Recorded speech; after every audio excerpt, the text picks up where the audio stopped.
अस्सलाम वालेकुम, मैं हूं समर अब्बास। आप मेरा व्लॉग देख रहे हैं। नाज़रीन, पाकिस्तान के अंदर आजकल SIFC के प्लेटफॉर्म के तहत, फोरम के तहत गैर मुल्की सरमायाकारी पाकिस्तान के अंदर लाने के साथ साथ जो पाकिस्तान की सिक इंडस्ट्रीज़ हैं, जो सिक्स यूनिट्स हैं, लॉस मेकिंग यूनिट्स हैं, उनके अंदर रिफॉर्म लाकर या उन्हें प्राइवेटाइज करके, उनकी निष्कारी करके उनके अंदर फाइनेंशियल डिसिप्लिन लाने की कोशिश हो रही है। उनके नुकसानात को फ़ायदे में या उनके नुकसानात को प्रॉफिट में बदलने की कोशिशें हो रही हैं। तो इस सिलसिले में नाज़रीन, जो कोशिश है SIFC के प्लेटफॉर्म से हो रही है, उसमें एक तो 5 शोबों के अंदर हम सरमायाकारी लाने की कोशिशें कर रहे हैं, जिसमें एनर्जी का शोबा है, जिसमें एग्रीकल्चर का यानी ज़राअत का शोबा है। तीसरा इसमें डिफेंस एक्सपोर्ट्स का हमारा है कि डिफेंस एक्सपोर्ट्स हम बढ़ाएं, उसमें सरमायाकारी ला के। और चौथा हमारा माइंस एंड मिनरल्स है। पांचवा हमारा IT का शोबा है। एनर्जी का शोबा पूरी दुनिया के अंदर कई ममालिक ऐसे हैं जो कि एनर्जी के शोबे से बहुत कसीर ज़र मुबादला कमाते हैं एक्सपोर्ट करके एनर्जी को। लेकिन पाकिस्तान के अंदर मसला ये है कि एनर्जी जो है ये हुकूमत के लिए एक वबाल जान बन चुकी हुई है। हुकूमत जो है, हमारी सक्सेसिव गवर्नमेंट्स की पॉलिसी की वजह से हमारा एनर्जी का शोबा जो है वो बहुत बुरी तरह से तबाहाली की तरफ जा रहा है, जिसकी वजह से आप देखेंगे गैस के शोबे में अगर हम देखें तो हमारा जो सर्कुलर डेट है वो तकरीबन 2500 अरब तक पहुँच चुका है। और बिजली के शोबे के अंदर भी हम सालाना जो है यानी कि जो हमारा तवानाई का शोबा है उसके अंदर हमारा जो एनर्जी में सर्कुलर डेट जो हमारा है वो तकरीबन पहुँच चुका है 5000 अरब के करीब हमारा पहुँचने वाला है। और साथ साथ जो हमारा उसमें नाज़रीन जो हमारा पर ईयर जो नुकसान है हमारा बिजली के शोबे में तकरीबन 600 अरब के बिजली के हमारे लॉसेस हैं पर ईयर, जो कि गवर्नमेंट ऑफ पाकिस्तान को पड़ रहे हैं। हमारा जो तरक्याती बजट है उससे आधे से ज़्यादा हमारा जो है बिजली के नुकसानात में चली जाती है हमारी अमाउंट। अब नाज़रीन, इसके लिए जो प्रपोज़ल जो है वो ज़ेर गौर है, जो तजवीज़ ज़ेर गौर है, वो रिफॉर्म्स का एक प्रोग्राम है जो कि जिस पर काम हो रहा है। और उन रिफॉर्म्स के अंदर ये है कि सबसे पहली तजवीज़ तो ये है कि सरमायाकारी लाई जाए बाहर से पाकिस्तान के अंदर, एनर्जी के शोबे के अंदर, डिस्ट्रीब्यूशन के अंदर भी और जनरेशन के अंदर भी। डिस्ट्रीब्यूशन का मसला नाज़रीन, ये जनरेशन तो अभी हमारी काफ़ी ज़्यादा है, हम ऑलरेडी कैपेसिटी चार्जेस पे कर रहे हैं। हमारा जो डिस्ट्रीब्यूशन का निज़ाम है वो हमने ठीक करना है। अब डिस्ट्रीब्यूशन के अंदर नाज़रीन हमारी कई हमारी डिस्ट्रीब्यूशन कंपनीज़ हैं जो कि इस वक्त नुकसान कर रही हैं, बहुत ज़्यादा लॉस में चल रही हैं। जिसमें अगर आप बात करें शक्कर की, हमारी डिस्ट्रीब्यूशन कंपनी डिस्को है, वो लॉस में चल रही है। हैदराबाद से बिल्कुल रिकवरी ना होने के बराबर है। कोयटा से हमारी रिकवरी बहुत बुरी है। पेशावर की जो हमारी डिस्ट्रीब्यूशन कंपनी है उसकी रिकवरी बहुत बुरी है, परफॉर्मेंस उसकी। और जबकि इसके बरक्स अगर हम देखें तो इस्लामाबाद की रिकवरी बहुत अच्छी है। फैसलाबाद का जो डिस्को है वो बहुत अच्छा परफॉर्म कर रही है। गुजरावाला की बहुत अच्छा परफॉर्म कर रही है। लाहौर की बहुत अच्छा परफॉर्म कर रही है। कराची की बड़ा अच्छा परफॉर्म कर रही है। तो नाज़रीन, इन डिस्कोज़ में आप देखें तो हो ये रहा है कि जो डिस्कोज़ नुकसान कर रही हैं उनके हिस्से की भी एक बड़ी अमाउंट जो है वो लोग जो कि पैसे पे करते हैं, जो कि अच्छा परफॉर्म करने वाली डिस्ट्रीब्यूशन कंपनीज़ हैं, उनके सार्फिन के ऊपर बोझ डाल दिया जाता है। अब एक तजवीज़ तो ये ज़ेर गौर है कि जिन जिन सूबों की डिस्ट्रीब्यूशन कंपनीज़ नुकसान कर रही हैं वहाँ से रिकवरी नहीं है, तो उनको NFC शेयर के अंदर उस सूबे की जो उसका शेयर है उसके ऊपर कटौती लगा दी जाए, कट लगा दिया जाए, वो पैसे काट लिए जाएँ। दूसरी तजवीज़ ये भी ज़रा और है कि उसको सूबे के हवाले कर दी जाए डिस्ट्रीब्यूशन कंपनी को, या फिर उन डिस्ट्रीब्यूशन कंपनीज़ को प्राइवेटाइज़ किया जाए। मैं छोटी सी मिसाल आपके सामने रख रहा हूँ कि इलेक्ट्रिक की कि आज जो कराची की जो डिस्ट्रीब्यूशन कंपनी KESC पहले हुआ करती थी 2005 से पहले तकरीबन सालाना 2 अरब रुपये तक का नुकसान करती थी उस वक्त के दौर में। उस वक्त का 2 अरब आज का अगर आप लगाएं तो ये सालाना हमारा पता नहीं कितने दर्जनों जो है वो बिलियंस हमारे इसने खर्च करने थे। 40-50 अरब से ज़ायद शायद इसका नुकसान होना था, या 100 अरब से ज़ायद अकेली कि कराची की डिस्ट्रीब्यूशन कंपनी KESC हमारा नुकसान कर रही होती। लेकिन उस वक्त मुशर्रफ साहब ने इसे OIC के प्लेटफॉर्म के ऊपर, OIC के लेवल में जाके मुशर्रफ साहब ने इसको प्राइवेटाइज़ करने की कोशिश की थी। उस वक्त ये भी एक वाइट एलिफेंट थी, एक सफ़ेद हाथी थी। जिस तरह से आज हमारी स्टील मिल है PIA बन चुका हुआ है, बोझ बन चुके हैं हमारे कौमी खजाने के ऊपर, तब ये बोझ हुआ करती थी। तो इसकी जिस तरह से निजकारी की गई थी उस तरह से अगर बाकी डिस्ट्रीब्यूशन कंपनीज़ की निजकारी भी होती है तो मेरे ख्याल से ना सिर्फ हम इनको लॉस मेकिंग से प्रॉफिट मेकिंग बना सकते हैं, गवर्नमेंट ऑफ पाकिस्तान के ऊपर जो बोझ है, जो बर्डन जो बनी हुई है डिस्ट्रीब्यूशन कंपनीज़, वो बोझ कम हो सकता है। बल्कि इससे जो है government of Pakistan billions of rupees का रेवेन्यू भी टैक्स की सूरत में जनरेट कर सकती है।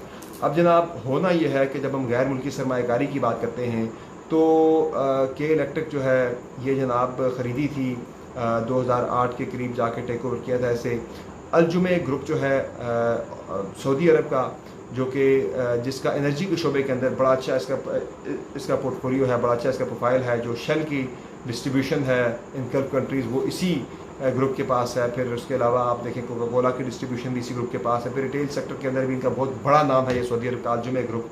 और दूसरी अगर आप बात करें जनाब, तो इसमें जो दूसरा पार्टनर है के इलेक्ट्रिक के अंदर जिन्होंने परचेज़ किया था इसे मुशर्रफ साहब की दरख्वास्त के ऊपर, वो NIG है, नेशनल इंडस्ट्रीज़ ग्रुप है कुवैत का।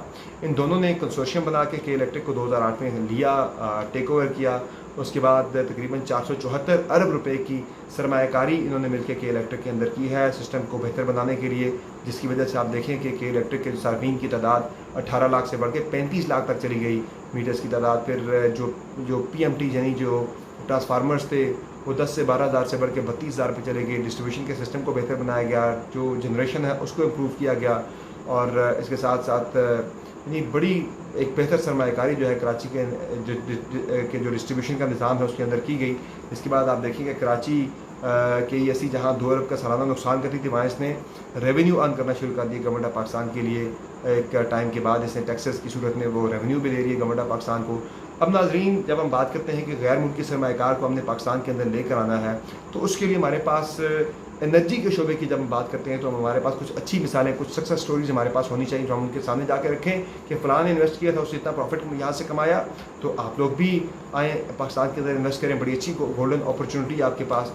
तो उस वक्त जनाब जब NIG ने और अलजुमेह ग्रुप ने के इलेक्ट्रिक यानी KESC को ख़रीदा था, तो इनका बिजनेस मॉडल जनाब यह है कि ये सिक यूनिट्स को, सिक इंडस्ट्रीज़ को, लॉस मेकिंग एंटिटीज़ को, लॉस मेकिंग यूनिट्स को ये परचेज़ करते हैं, उसके अंदर मैनेजेरियल रिफॉर्म्स लेकर आते हैं, उसको बेहतर बनाते हैं, उसको प्रॉफिट मेकिंग बना के बाद में उसे सेल कर देते हैं अच्छे रेट्स के ऊपर।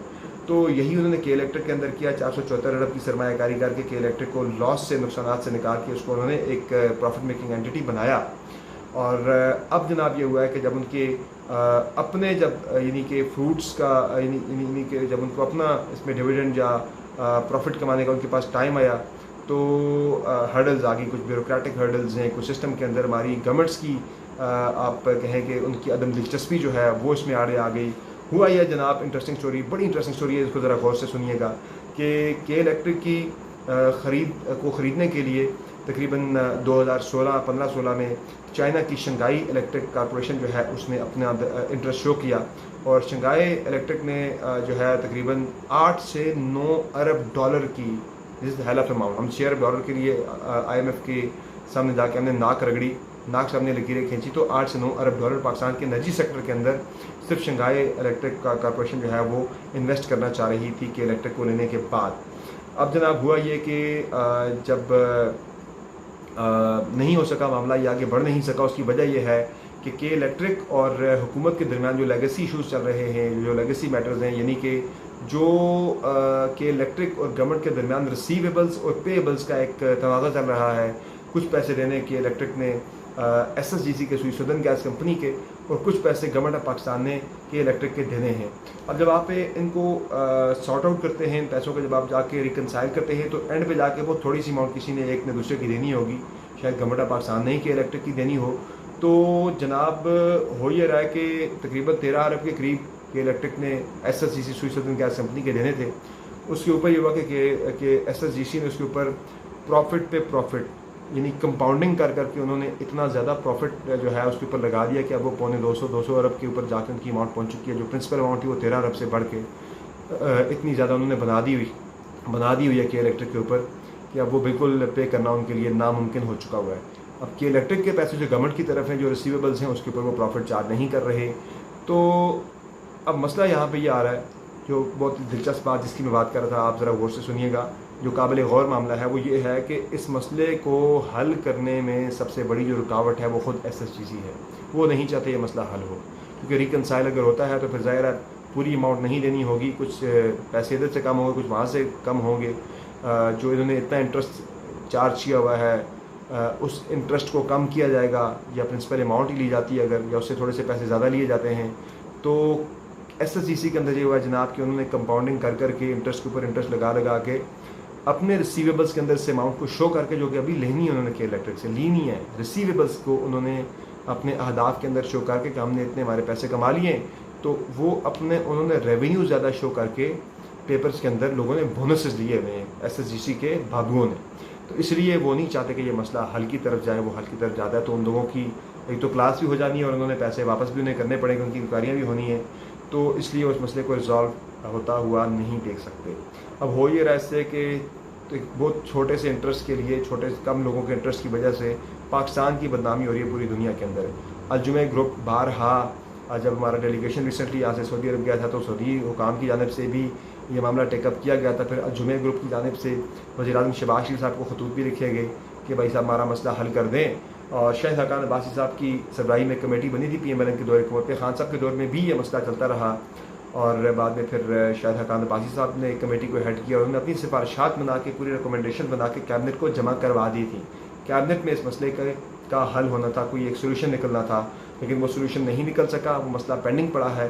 अगर ये मसला हल हो जाता है तो के इलेक्ट्रिक जो है वो नेपरा के साथ पावर परचेज का एग्रीमेंट भी कर सकता है और गैस की परचेज एग्रीमेंट वो भी कर सकता है गवर्नमेंट ऑफ पाकिस्तान के साथ। लेकिन अब मसला ये है जनाब कि इस छोटे से मसले की वजह से ये मसला सारा अटक चुका है कि इलेक्ट्रिक की जो सेल होनी थी शंघाई इलेक्ट्रिक को वो रुक चुकी है, दीगर बहुत सारे मामला रुक चुके हैं। अभी नेपरा को इन्होंने तकरीबन 484 अरब रुपये की मजीद अगले 7 साल के अंदर सरमायाकारी का प्लान भी, रिन्यूएबल्स की तरफ जो है इन्होंने सरमायाकारी का अपना प्लान भी जमा कराया, जो अभी शायद 2% है, उसको बढ़ा के वो 30% पे लेके जाना चाह रहे हैं अपनी टोटल जनरेशन का। तो एक अच्छी स्टोरी जो कि बन सकती थी पाकिस्तान की तरफ से, एक सक्सेस स्टोरी बन सकती थी कि इलेक्ट्रिक की प्राइवेटाइजेशन की, लेकिन वो चंद लोगों के मफादात की वजह से, चंद लोगों के वेस्टेड इंटरेस्ट की वजह से ये एक भयानक स्टोरी बन चुकी है। और इस स्टोरी को होते हुए मुझे शुबा है, मुझे डर है इस बात का कि जब आप किसी फॉरेन इन्वेस्टर के पास जाएंगे, पर्टिकुलरली हमारा टारगेट चूँकि गल्फ़ कंट्रीज़ हैं, तो वहाँ पे एक बुरी मिसाल पाकिस्तान की मौजूद है। तो वो शायद एनर्जी सेक्टर के अंदर तो सरमायाकारी से शायद गुरेज़ी करें, और अगर हम इस मसले को रिजॉल्व करते हैं तरजीही बुनियादों पर, तो शायद पाकिस्तान के अंदर एनर्जी के शोबे में बेहतर सरमायाकारी आ सकती है। सिर्फ कैबिनेट के अंदर इस मसले को रिजॉल्व करना है और पेबर और रिसीवेबल्स का मसला जो है उसको सॉर्ट आउट करके, रिकनसाइल करके एक जो अमाउंट बनती है वो के इलेक्ट्रिक को पे करनी है या गवर्नमेंट ऑफ पाकिस्तान को के इलेक्ट्रिक को वो अमाउंट देनी है, वट एवर जो भी होता है। इस मसले के बाद मेरे ख्याल से जो फॉरेन इन्वेस्टर्स हैं उन्हें कह सकते हैं कि वो पाकिस्तान के अंदर आके इन्वेस्ट करें। और ये एक बड़ी स्टोरी थी आपके सामने जो कि रखनी थी। ये एक मिसाल है कि इलेक्ट्रिक की, कि इससे हमने लॉस मेकिंग यूनिट से एक प्रॉफिट मेकिंग एक एंटिटी बनाया है, बेहतर मैनेजमेंट ला के इसको प्राइवेटाइज़ करके आप बाकी डिस्कोज भी जो कि नुकसान करेंगे आप प्राइवेटाइज़ करके पाकिस्तानी अवाम के ऊपर और गवर्नमेंट ऑफ पाकिस्तान के ऊपर जो बोझ है, इस बोझ को उतार सकते हैं, इस बोझ को जो है प्रॉफिट में आप बदल सकते हैं। छोटा सा एक फैसला करना है। देखते हैं कि निगरान हुकूमत और आर्मी चीफ जो हैं वो इस पर कोई इंटरवेंशन करके मसले को हल करते हैं या नहीं करते हैं। तो ये पाकिस्तान के लिए, पाकिस्तानी अवाम के लिए एक बेहतर फैसला होगा। इजाज़त दीजिए समर अब्बास को, खुदा हाफ़िज़।